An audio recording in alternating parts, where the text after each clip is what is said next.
after Abu Talib passes away and Lady Khadija alayhi salam passes away, the difficulties for the Prophet and the Muslims intensify. Now the Prophet has lost his guardian, his supporter, the one who would be his social support in that society. The Prophet now loses that supporter. And the Prophet knew that it was a matter of time before the Meccans would attempt to assassinate him and kill every remaining Muslim. And there were signs that Quraysh now was working on a scheme to uproot the religion of Islam. The Prophet realized that it was no longer safe to stay in Mecca. Muslims were being more and more persecuted. The chances of them assassinating the Prophet were growing. And so the Prophet ﷺ had to make a next move. So the next move was to temporarily migrate somewhere. The Prophet was inspired by Allah subhanahu wa ta'ala to temporarily go to Taif, the city of Taif. Now it wasn't really a migration because the duration of it was very short, as we shall see. Some historical accounts say the Prophet stayed only 10 days there, while some state he stayed 30 days there. So it was maximum 1 month that the Prophet stayed in Taif. But it was considered an attempt to migrate out of Mecca to find another city that could potentially host the Prophet ﷺ.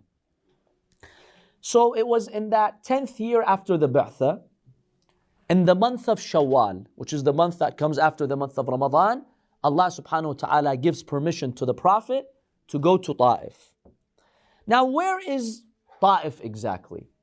The city of Taif is a city about 100 kilometers, so about 60 miles, southeast of Mecca. It was inhabited mainly by the tribe of Bani Thaqif. They were the primary inhabitants of this town. It's an elevated city, so the elevation of the city is about 6,000 feet. And so its climate, its weather, it's much cooler than Mecca. Mecca is very hot. On your average summer day, the temperature in Mecca can soar to 120 degrees Fahrenheit, but not in Taif. Taif is considerably cooler because of that higher elevation. It rains more in Taif, so they had good agriculture there. You would see a lot of greenery in the city of Taif. You know, today it's the unofficial summer capital of Arabia. Those who are escaping the heat from Arabia, they would go to the city of Taif. It has many resorts today. It's like a vacation spot that people would go to, yes. Now, Taif was also of religious significance at the time to the Arabs. Why? Because it housed one of the three main idols. What were the three main idols that the Arabs worshipped? Lat, Manat, and Uzza. Allah subhanahu wa ta'ala states in the Holy Quran in Surah An-Najm, أَفَرَأَيْتُمُ اللَّاتَ وَالْعُزَّى وَمَنَاتَ الثَّالِثَةَ الْأُخْرَى. These were the three idols. The Arabs believed these idols were the daughters of God. So they would worship them. Now, the idol Lat was in Taif. Remember, they weren't all in Mecca. Some of them were in Mecca. Lat was in Taif. They actually had a house of worship dedicated for this idol. The Arabs would go there, they would sacrifice sheep and offer it to this idol. There were some pilgrims who would come to visit the shrine of this idol. And the people of Taif sometimes would even compete with Mecca that had the Kaaba and the idols there.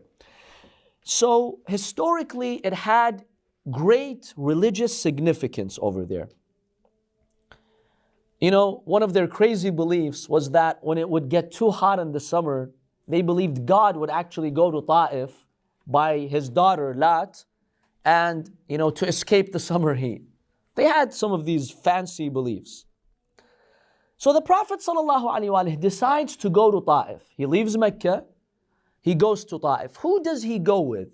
Some historical accounts state Imam Ali alayhi salam was with him, while some other historical accounts tell us that Zayd ibn Haritha, the adopted son of the Prophet, he went with the Prophet. It is possible that maybe both of them went, but we do have accounts that state Imam Ali alayhi salam accompanied the Prophet on this very important trip. So the Prophet goes to Taif. He visits every noble man, every tribal leader there, discussing with them the religion of Islam, the path of God. However, they all unanimously reject the Prophet sallallahu alaihi wasallam. Now they realize that the youth who were good-hearted, pure-hearted, innocent, were being attracted to the message of the Prophet. So they give the Prophet an ultimatum. They told him, look, leave our town. You're not welcome here. Leave. Because our youth will start following you, and we don't want that happening. So we're giving you advice, leave. Now the Prophet is still trying to preach the message of Islam over there. What they do is they form two lines, and as the Prophet is passing, they stone the Prophet. They hurl stones at him. The feet of the Prophet start bleeding. Imam Ali alayhi salam, or Zayd, if he was with the Prophet, his head is now fractured because of the stones. He's wounded and the blood is now flowing because he's trying to defend the Prophet sallallahu alaihi wasallam, taking the stones so that they don't hit the Prophet. Now the Prophet sallallahu alaihi wasallam wanted to seek refuge. They're now chasing him with stones and he's running away from them to secure his life, to seek refuge. When he reaches a garden or a farmland, it was a beautiful piece of garden owned by Utbah and Shayba, the sons of Rabi'a. They were Meccan elites. They had a farm in Taif, around the city of Taif. The Prophet goes, he reaches that garden. So the Prophet is now resting, breathing, taking a breath when he reaches this area. Ibn Hisham, in his Sirah book, he narrates when the Prophet ﷺ reached this place and he was now safe from the aggressors, he raised his hand in dua and he made the following dua. Imagine the Prophet. He had to leave his hometown of Mecca. He comes to a new city, not a single person believes in him. They hurl stones at him. The Prophet says, Allahumma ilayka ashku da'fa quwwati. Oh Allah, I complain to you. I'm telling you about the weakness of my strength. وَقِلَّةَ حِيلَتِي وَهَوَانِي عَلَى النَّاسِ. Look at the people, how light they've taken me. يَا أَرْحَمَ الرَّاحِمِينَ أَنْتَ رَبُّ الْمُسْتَضْعَفِينَ. O the one who has the greatest mercy, you are the Lord of those who are deemed weak, those who are oppressed. وَأَنْتَ رَبِّي, you're my Lord. إِلَى مَنْ تَكِلُنِي. Oh Allah, who are you submitting me to? إِلَى بَعِيدٍ يَتَجَهَّمُنِي. To strangers who will be so rough with me. أَمْ إِلَى عَدُوٍ مَلَّكْتَهُ أَمْرِي. Or enemies who now will overpower me. But then the Prophet, after saying this, he says, but oh Allah, I'm concerned about one thing. It's okay, I'll experience all this difficulty for your sake. إِن لَمْ يَكُنْ بِكَ عَلَيَّ غَضَبٌ فَلَا أُبَالِي. Oh Allah, if you're not angry with me, if you're not upset with me, then I don't care. Let them do whatever they want. وَلَكِنَّ عَافِيَتَكَ هِيَ أَوْسَعُ لِي أَعُوذُ بِنُورِ وَجْهِكَ الَّذِي أَشْرَقَتْ لَهُ الظُّلُمَاتِ. Oh Allah, I seek refuge in the light of your face. Now he's saying this symbolically, of course, that has given light to even the darkness. وَصَلَحَ عَلَيْهِ أَمْرُ الدُّنْيَا وَالْآخِرَةِ مِنْ أَن تُنزِلَ بِي غَضَبَكَ.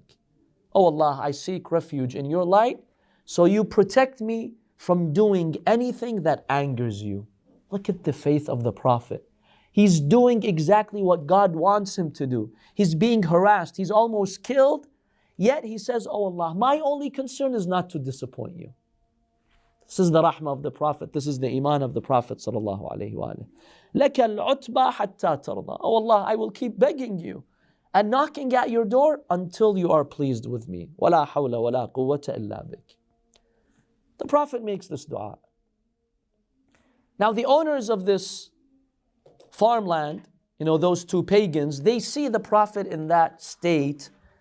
And in the end, the Prophet was from their hometown, from Mecca. It seems they feel bad for the Prophet.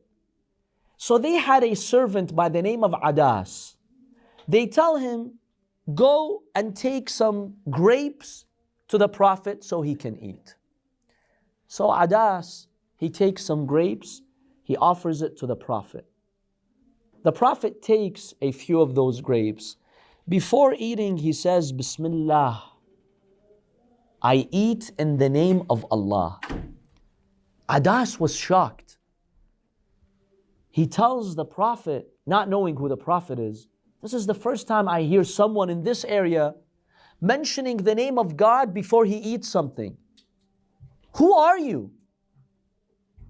How come you're saying this? The Prophet asks him, who are you? You introduce yourself. He tells him, I am Addas. I am originally from Babylon. From Nainawa, north of Babylon. I am from Nainawa in modern day Iraq, and I am a Christian. I'm not a pagan, I'm a Christian. And I heard you saying in the name of God, who are you? When the Prophet heard that he's from Nainawa, he told him, oh, so you're from the village of Yunus ibn Metta, Prophet Yunus alayhi salam, Jonas. He tells him, and how do you know Jonas? Who's told you about Jonas and he's from that village? He tells him, because Yunus ibn Metta is my brother. He was a prophet and I am a prophet. When Addas realizes that, he falls at the feet of the Prophet, kissing him, and he says, Ashhadu an la ilaha illallah wa ashhadu annaka rasulullah.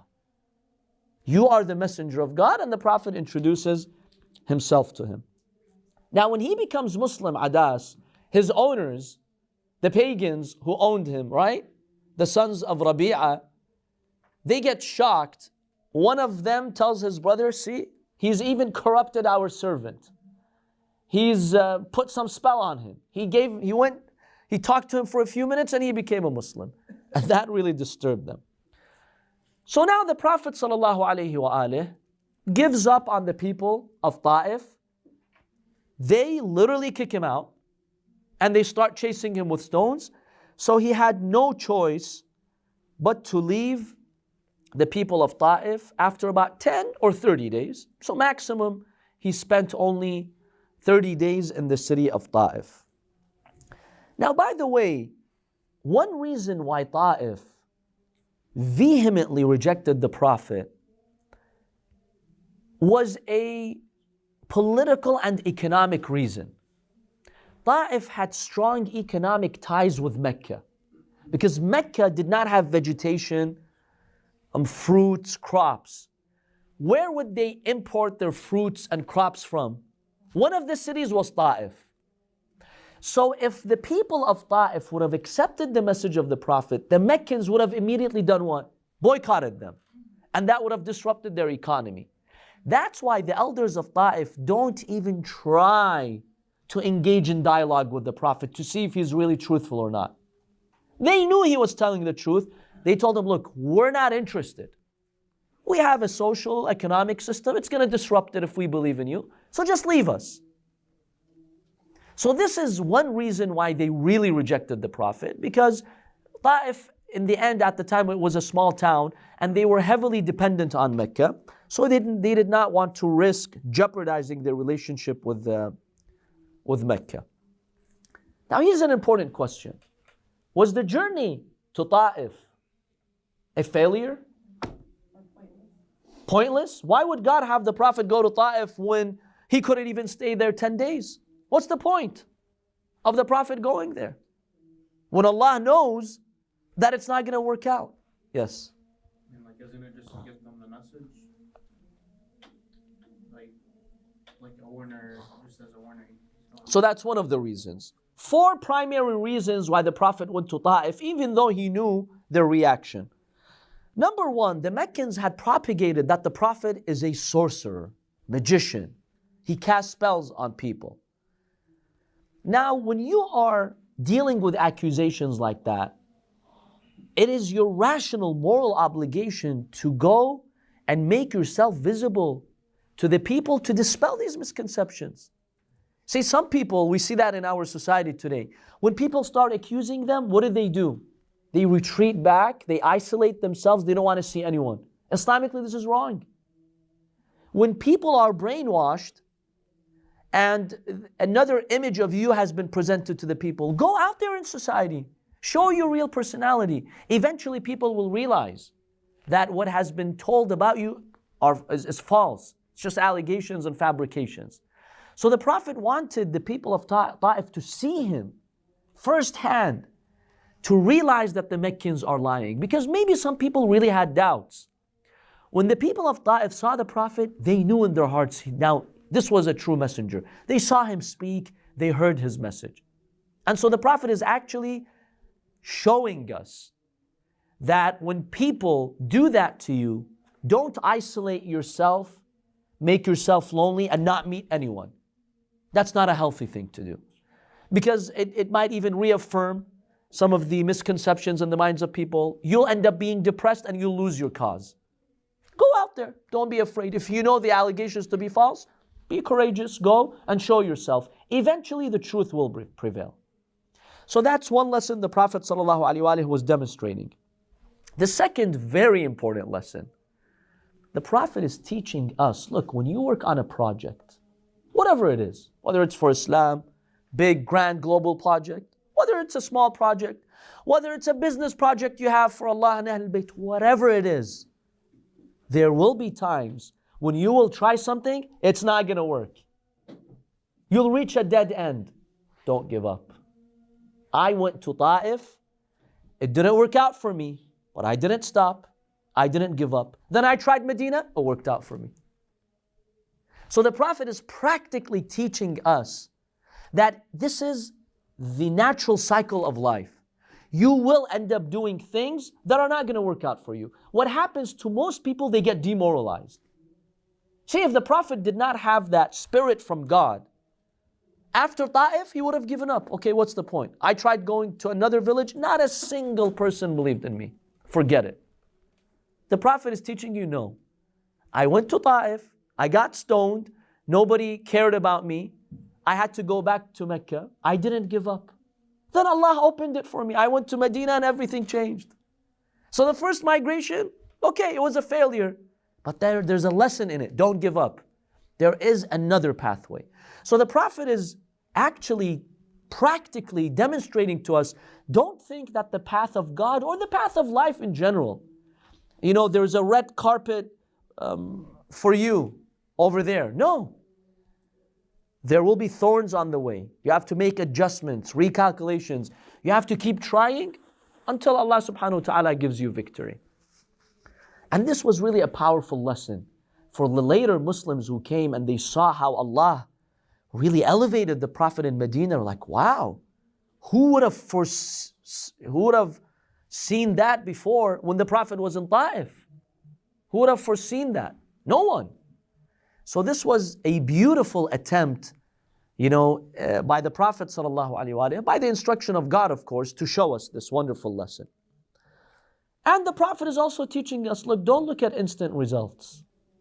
If you're obsessed with instant gratification, today we have the culture of what? Instant gratification. Especially with our technology, we want things instantly, at the touch of my button. And the problem is our kids are growing up with this culture. That's why the new generation is really impatient. You want things instantly. If that Amazon Prime shipping does not arrive in 2 days, you're agitated. Okay, what's the big deal? Maybe there was a weather delay. The world is not upside down, it's okay. See, we want things instantly. And now, by the way, speaking of Amazon, they're working on these drones that can actually, deliver the package the same day to you. Look at the impatience of the human being. Are you going to die if you don't get that package today or tomorrow? Are you going to die? Believe me, no one will order a first aid kit that way. So, impatience. The Prophet is teaching you, look, have patience. If you want to be obsessed with instant results, then I failed.